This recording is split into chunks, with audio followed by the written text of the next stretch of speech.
প্রশ্ন করিবার মন চাই ওই ভগবান তুমি জানো সবাই জন্মগ্রহণ করিবার বাবা এনে হলে আগর হারি হারন পাত্র পরিবম জন্ম দিছিনা কিয়া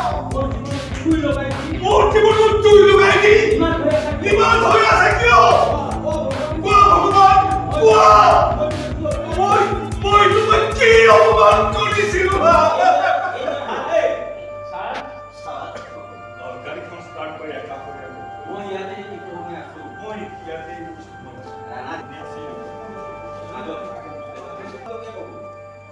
ইমান দিলে মই তোমাক পাহৰি আছো পাহৰি আছো কিন্তু আজি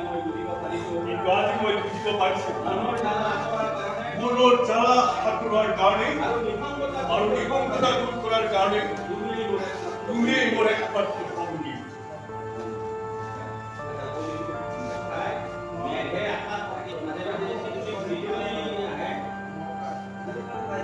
ভগৱান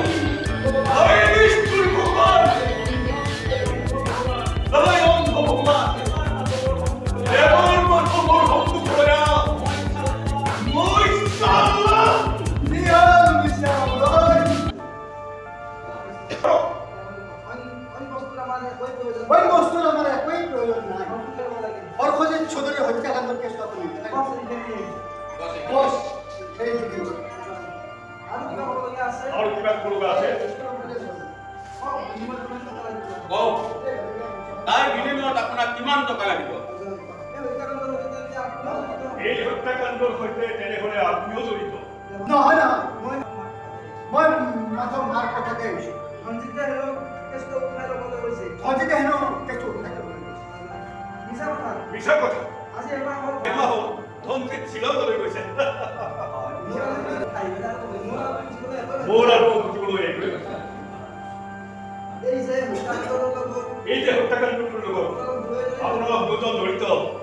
মোক সংযত কৰি কথা ক'ব বিচাৰে ইন্সপেক্টৰ মই কিয় এই কাম কৰিম কি কাৰণ হত্যাকাণ্ডটোৰ একমাত্ৰ কাৰণ হ'ল বিশ্বজিৎ চৌধুৰীৰ বিশাল সম্পত্তি সেইবোৰ বাদ দিয়ক ইন্সপেক্টৰ এতিয়া কওক এই হত্যাকাণ্ডৰ অনুসন্ধান আপুনি বন্ধ কৰিব নে নকৰে বন্ধ কৰি কিন্তু প্ৰয়োজন হ'লে দুজনক জেলত সোমাই আৰু যদি সেই সুযোগ আপোনাক নিদিওঁ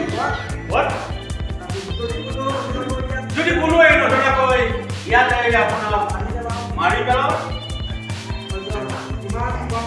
ইমান কম সাহস লৈ এই পুলিচ ডিপাৰ্টমেণ্টত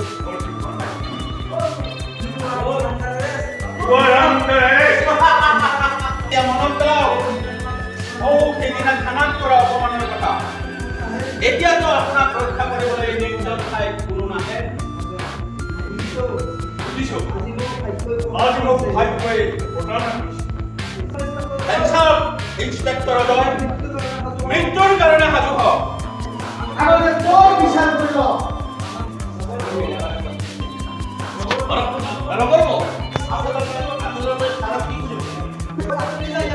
আঁতৰি যায় ইয়াৰ পৰা